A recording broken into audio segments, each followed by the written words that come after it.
फट ऐप, खबरें सिर्फ 30 सेकंड में। डाउनलोड कीजिए तक ऐप।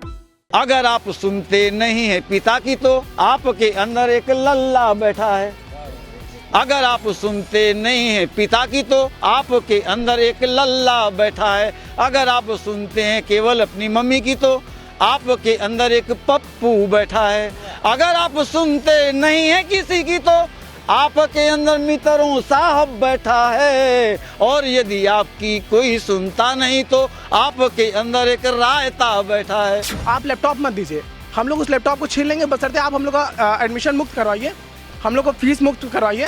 देश के 5 राज्यों में विधानसभा चुनाव होने हैं और जिनकी तिथियां भी घोषित हो गई हैं, लिहाजा आदर्श आचार चुनाव संहिता लग गई है। जहां तक बात वाराणसी की है तो वाराणसी में भी उत्तर प्रदेश में होने वाले 5 चरणों के चुनाव की कड़ी में एकदम अंतिम में 7 मार्च को वोट डाले जाएंगे।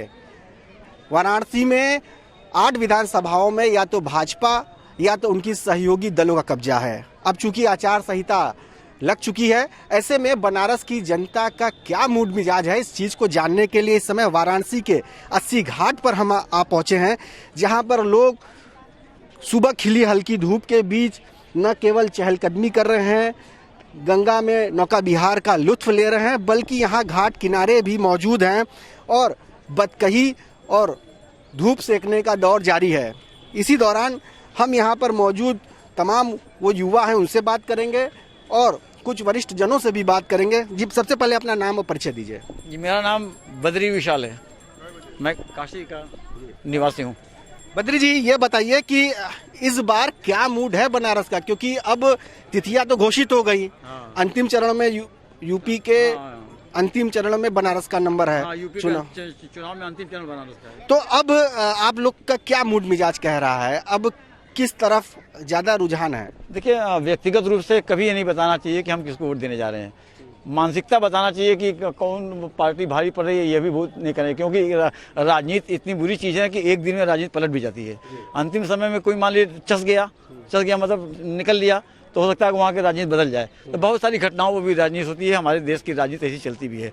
और निश्चित रूप से चुनाव आ गया है और चुनाव के दौरान अगर कोई व्यक्ति, ज़्यादा व्यक्तियों की मृत्यु हुई कोरोना के दौरान, तो हम लोग 3 व्यक्ति मिल करके चुनाव आयोग पर केस भी करेंगे। ये हम लोगों ने ठान लिया है पहले से, 1 वकील और 2 व्यक्ति यहाँ के नगर के, कि चुनाव के दौरान अगर ज़्यादा मृत्यु हुई तो हम लोगों ने अभी से भी कहा कि चुनाव नहीं कराने चाहिए इस ओमिक्रॉन और इतने वायरस के माहौल में। लेकिन अगर वो नहीं चाहते अभी चुनाव हो, हम तो एकदम बिल्कुल नहीं चाहते हैं। कहते हैं जिम्मेदारी होगी तो हम लोग 3 लोग तैयार हैं कि उन पर कभी न कभी उनके ऊपर केस करेंगे, नहीं करना चाहिए। और बताइए, आप कवि भी हैं, तो कविता के माध्यम से अभी के मूड को किस तरह से जाएगा? बहुत सारा देखा, एक सज्जन कह रहे थे कि वो 21 वर्ष लड़कियों की उम्र होनी चाहिए, ये एक आने वाले दिनों की शादी बहुत अच्छी व्यवस्था है। कुछ लोग कहते थे कि वो सूर्य नमस्कार करना बहुत बुरी बात है। कुछ लोग आएंगे तो कहेंगे कि हम जिन्ना को जानते हैं। सबके अपने अपने वोट एकत्रित करने के अपने अपने तरीके। कुछ लोग कहेंगे कि हम ही जो है वो मथुरा का मंदिर अब हम ही बनाने वाले हैं, हमारे अलावा कोई बनाने। ये सब वोटों के अपने अपने चीज़ें। लेकिन आज के देश की जनता कुछ चीज़ों में बहुत अच्छी अच्छी चीज़ें ढूंढ लेती है। जैसे मैं बताऊं, एक 4 लाइन की कविता सुनाता हूं आपको, सुनाऊं? इजाजत है तो? अगर आप सुनते नहीं हैं पिता की तो आपके अंदर एक लल्ला बैठा है। अगर आप सुनते नहीं हैं पिता की तो आपके अंदर एक लल्ला बैठा है। अगर आप सुनते हैं केवल अपनी मम्मी की तो आपके अंदर एक पप्पू बैठा है। अगर आप सुनते नहीं हैं किसी की तो आपके अंदर मित्रों साहब बैठा है। और यदि आपकी कोई सुनता नहीं तो आपके अंदर एक रायता बैठा है। ऐसे भी हमारे यहाँ के लोग आकर, मैं एक हास्य कवि हूँ, इसके मैंने हास्य से जरा प्रस्तुत किया। लेकिन इस कोरोना काल में चुनाव नहीं कराना चाहिए। चुनाव में अगर कोई ज़्यादा व्यक्ति मरे तो हम 3 लोग चुनाव आयोग के ऊपर निश्चित रूप से केस करेंगे। बहुत बहुत धन्यवाद। तो ये बनारस के वरिष्ठ हैं, कवि हैं, इनका साफ कहना है कि चुनाव यहाँ पे नहीं होना चाहिए अगर कोरोना संक्रमण के दौरान। आप बताइए पहले अपना परिचय।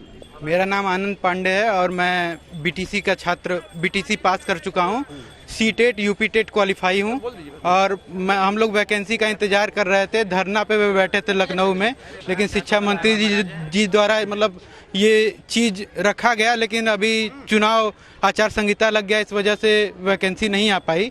और हम आगे यही, मोदी जी सब कुछ किए हैं बनारस के लिए, सड़कें अच्छी हैं, घाट देख रहे हैं आप, काफ़ी विकास हुआ है, हर एक चीज़ सुख सुविधा है यहाँ पे, लेकिन बस युवाओं के लिए इन्होंने कुछ नहीं किया। युवाओं पे ध्यान दें। अगर हमारे देश में इतने युवा हैं तो उनको रोजी रोटी का सहारा चाहिए, रोजी रोटी तो चाहिए खाने के लिए। एक सवाल ये भी खड़ा किया जाता है कि जितनी परीक्षाएं हुई उसमें ज्यादातर रद्द हो गई, निरस्त हो गई या तो कोर्ट में चली गई, ऐसा है क्या? हाँ, एक बिल्कुल सही बात है। चाहे आप यूपी टेट की परीक्षा ले लीजिए, उसमें भी क्या हुआ कि पेपर पहले से आउट था, और या तो फिर दरोगा की परीक्षा ले लीजिए, दरोगा वाले में भी पेपर आउट था। ये तो नाकामी है, सरकार की नाकामी है ना, इसमें बच्चों की क्या गलती है? तैयारी करने वाले 1-1 साल, 1.5 साल, 3-3 साल से इलाहाबाद और बीएचयू में कमरा लेके पड़े हुए हैं, 3-3 साल से तैयारी कर रहे हैं, घर से फोन आ रहा है, चावल दाल खिचड़ी बना के खा रहे हैं और सब चीज़ बना के खा रहे हैं। उसके बाद भी क्या है, वैकेंसी के नाम पे क्या है, पेपर आउट हो गया, वैकेंसी नहीं निकली, कोर्ट में फंस गया। ये सब क्या, ये सरकार की नाकामी है, इसमें बच्चों की कोई गलती नहीं। सरकार इस पे अपना उस तरफ व्यवस्था टाइट करे। कह रहे हैं जो बेरोजगारी है या जो रोजगार देने का वादा था उस पे कहीं ना कहीं ये सरकार विफल हो गई है। बिल्कुल बिल्कुल विफल है। सरकारी नौकरी के नाम पे कुछ नहीं है सर, बस बच्चे तैयारी कर रहे हैं और घर का जो पैसा है घर से आता है वो खाते पीते हैं, और इधर ही प्राइवेट, कम से कम सरकारी नहीं दे रहे हैं तो कम से कम प्राइवेट फैक्ट्रियां लगाएं अच्छी अच्छी, जिसमें रोजगार प्राप्त हो और गांव से बच्चे आके काम करें। ऐसा भी कुछ नहीं है। कुछ कल कारखाने खुलने चाहिए रोजगार के नाम पर। अगर नौकरी नहीं भी मिल रही है तो यहाँ पर इंडस्ट्री लगनी चाहिए, कल कारखाने खुलने चाहिए। आप युवा हैं, बताइए क्या वास्तव में दिक्कत है नौकरी को लेकर इस समय यूपी में खासतौर से? सर ये तो आप खुद बेशक जानते हैं कि क्या स्थिति चल रही है आपकी उत्तर प्रदेश में। अपना पहले परिचय दीजिए। सर मेरा नाम इरफान अहमद है, मैं एक बिजनेसमैन आदमी हूँ। तो चलिए बिजनेस की बात करते हैं। बिजनेस की क्या स्थिति है बनारस में, यूपी में? पहले से जाहिर तौर पे कोरोना काल में बिजनेस बहुत ठप सा हो गया है, तो अभी क्या हाल है आपकी बिजनेस का? सर हमारे बिजनेस का तो यही हाल है कि 12% जीएसटी फिर बढ़ा दी गई है इस सरकार द्वारा। उसको मांग किया गया था सर, बारिश हो रही थी, बरसात हो रही थी, कि आप जितना नुकसान हो रहा है बारिश में, अब उसके प्रति आप लेबर पे और 12% जीएसटी लगा रहे हैं, तो कहाँ से आदमी बिजनेस स्टैंड करेगा? पर कोई नहीं, सरकार के सीधा आदेश है कि आप काम करना है करिए, नहीं करना मत करिए, जीएसटी आपको भरना है, 12% और बढ़ेगा। मतलब कुछ रियायत मिलने के बजाय और इस पे प्रेशर बना रहे हैं, थोप दिया गया। ये हम लोग पे बिजनेस करना है तो आप पे प्रेशर बना के आप करिए। इन सरकार से कोई मतलब, सरकार को सिर्फ अपना खजाना पड़ना है। तो क्या जो व्यापारी वर्ग है वो भी नाखुश है? सब बेशक, आप देख लीजिए कहीं भी, आप चंदासी मंडी से लेके आप ईट संघर्ष मिल लीजिए, जितने भट्ठे वाले हैं सब A to Z बस यही है कि हमको करना, जीना है तो करना है। सरकार की तरफ से हम लोग को कोई वो नहीं है, ना कोई हम लोग आशा रखें भी कि सरकार हम लोग को कम से कम इस वक्त कोई नई चीजों को न थोपा जाए, आप ये कह रहे हैं?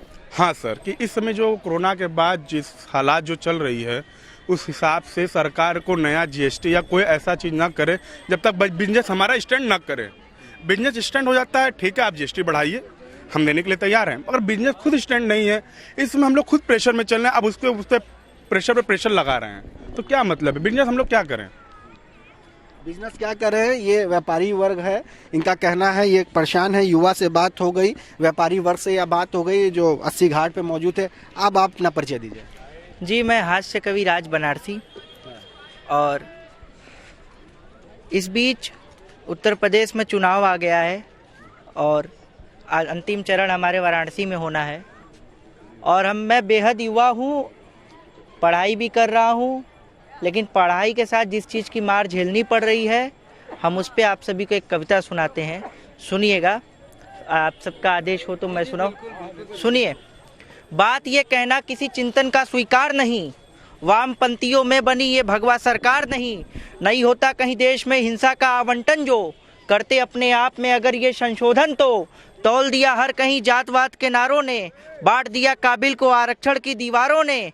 क्या होता है ये देश का जो ऐसी शक्ल बनाए हैं, बामन बनिया ठाकुर को ऐसे दिन दिखाए हैं। अहिंसा के पुजारियों का ये कैसा कानून बना, काबिल हाथ कशकोल, कशकोल यानी भिक्षा पात्र, काबिल हाथ कशकोल ये अंधाधुन बना।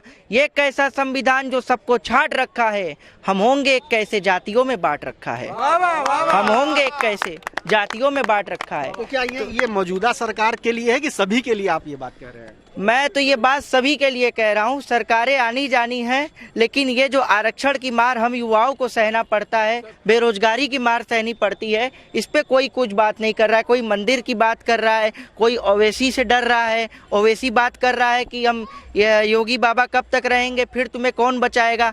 अरे हम अगर सक्षम हो गए, हम पढ़ लिख लिए, हमें अच्छा रोजगार मिल गया, तो हमें किसी से डरने की क्या जरूरत है। तो मुद्दों की बात नहीं हो रही है, भटकाने की बात हो रही है। ये कविता के माध्यम से इन्होंने, युवा कवि हैं, उन्होंने कहा।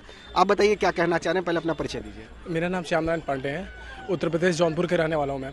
मैं बीटेक कर रहा हूँ, engineering, I am engineering student. और जहाँ तक बात आरक्षण की होती है, आरक्षण केवल किसी चीज़ में एडमिशन लेने तक की हेल्प करता है, उसके बाद नहीं करता है। फर्स्ट ऑफ ऑल तो ये, जो जिसके लायक है उसको मिलेगा जरूर, भले देर सवेर मिले, लेकिन मिलेगा जरूर। और जहाँ तक बात शिक्षा की है, ये वाकई में ये बात सच है कि हम लोग को सरकार शिक्षा नहीं दे रही है। जब शिक्षा की बात आती है तो सरकार हिंदू मुस्लिम में डिबेट करवा देती है। इस बात से हम सहमति एकदम बिल्कुल रखते हैं कि शिक्षा के ऊपर भी इन लोगों को मतलब जोर देना चाहिए। और इसमें यहाँ खड़े कोई भी हमारे भाई मना नहीं कर सकते कि बीजेपी के राज में इंफ्रास्ट्रक्चर बदला है, भारत का इंफ्रास्ट्रक्चर बीजेपी के राज में बदला है, इसमें कोई दो राय नहीं है। बट यहाँ पे शिक्षा को भ्रमित करने के लिए भी इन्होंने बहुत काम ही किया है। आज अगर बीजेपी के खिलाफ कोई भी बोल देता है तो बीजेपी उसे कांग्रेस ही ठहरा देती है, ऐसा गलत है। कांग्रेस की पार्टी भी नीचे करने वाले जितने लोग हैं वे सभी देशद्रोह के बराबर हैं, क्योंकि जो भी राहुल गांधी को यहाँ पे पप्पू कहते हैं या फिर उसको एज अ रॉन्ग लीडर बताते हैं, वो सभी एक प्रकार का गलत काम कर रहे हैं। अगर मोदी के खिलाफ कोई नहीं खड़ा होगा तो हम लोग को एक ही पार्टी को अपने दिल में और दिमाग में लेके चलना होगा, चाहे वो अच्छा करे तो भी सहेंगे, चाहे वो बुरा करे तो भी सहेंगे। बिल्कुल मोदी अच्छा काम कर रहे हैं, भारत का इंफ्रास्ट्रक्चर बदले, इसमें कोई दो राय नहीं। पर क्या शिक्षा के क्षेत्र में वो कर रहे हैं कोई काम? आप लैपटॉप मत दीजिए, हम लोग उस लैपटॉप को छीन लेंगे, बशर्ते आप हम लोग का एडमिशन मुक्त करवाइए, हम लोग को फीस मुक्त करवाइए। एक और ऐसे भी नहीं कि जो जिसके लायक आओ, ऐसे भी नहीं जो जिसके लायक आओ मुफ्त करवा लो। एक परीक्षा एक करवाइए, एक परीक्षा कंडक्ट करवाइए, जो उस परीक्षा में एक अच्छा मार्क्स से उत्तीर्ण होता है उसको आप मुक्त करवाइए, फीस मुक्त करवाइए। आप ऐसे अच्छी बात ये निकल के आ रही है, लोग मुद्दों की बात कर रहे हैं, जेन्युइन अपनी मांगों को रख रहे हैं, और साथ ही जो बेरोजगार हैं, युवा है या स्टूडेंट है, वो अपनी बात कर रहे हैं। फिर हम एक बार कवि बद्री विशाल जी के पास चलेंगे।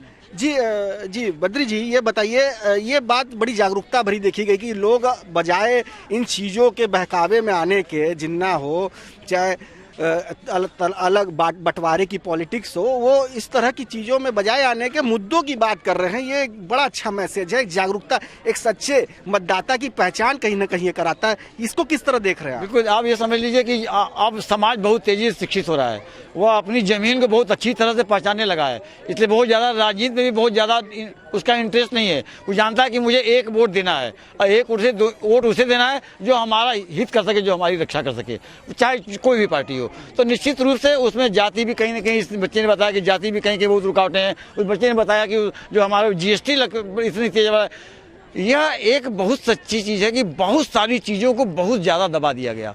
बेरोजगारी 4 गुना बढ़ी, किसी ने नहीं कहा। 3 गुना 70 रुपये का तेल 110 रुपये में बिकने लगा, उस पर कोई व्यक्ति को अनशन करते हुए आज तक मैंने कहीं किसी चौराहे पर नहीं देखा है। तो इसमें कहीं ना कहीं जो मुख्य विरोधी पार्टियां हैं वो भी तो जिम्मेदार हैं कि वो सड़क पर उतर के कीमत नहीं हो रही कि वो 3 गुना महंगाई बढ़ चुका है। वो आगे खाली प्रॉमिस कर रही है कि हम आएंगे तो हम 1000 रुपये महिलाओं को देंगे, हम आएंगे तो महिलाओं को इतना करते। कोई भी व्यक्ति हमको सड़क पर नहीं दिखाई दे रहा है, वो दिल थाम के बैठ जाए कि मैं वास्तव में गरीबों के लड़ने के लिए आए हैं। आज जो 70 रुपये का तेल 210 रुपये हो गया है, हम उसे 100 रुपये करेंगे, 100 रुपये करेंगे, नहीं करेंगे तो नहीं उठेंगे। अपना काम जो कर रही है, जो मुख्य विपक्षी विरोधी पार्टियां हैं वो भी कहीं से दिखाई नहीं पड़ रही हैं। इस बात से इत्तेफाक रखते हैं आप लोग? जी बिल्कुल सर, बिल्कुल एकदम सही बात है ये। सही बात है। आप बताइए, आप कवि हैं, इन सारी चीज़ों को कविता के माध्यम से आपने देखा, सोचा, समझा और पिरोया भी होगा, तो क्या वाकई में ये बात है जो भूमिका विपक्ष की, चाहे संसद में हो चाहे सड़क पर हो, वो होनी चाहिए थी, वो नहीं है?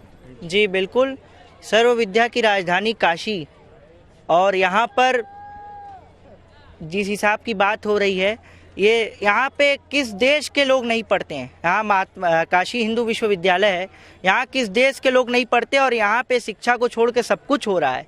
यहाँ पे सिर्फ धर्म की राजनीति चल रही है। इस पे मैं आप सभी को एक छंद देता हूँ, आप सभी का ध्यान चाहूँगा कि राम लला बिठाए अवध में योगी बाबा, काशी जी में आकर के शंख को बजा दिया, और भोले की कृपा जो पाई, दिख रही प्रभुताई, साथ में गंगा जी में आकर नहा लिया, तभी मथुरा से बंसी ने लगाई है ये पुकार, सुनो योगी बाबा मेरे लिए क्या क्या किया। यदि हम इस बार जीत गए घनश्याम, आपके लिए भी हम मंदिर बना लिया। यदि इस बार हम, तो अभी यही बात चल रही है कि अयोध्या तो सिर्फ झांकी है, काशी मथुरा बाकी है। काशी में मंदिर बन गया, मथुरा में भी मंदिर आज नहीं तो कल बन ही जाएगा।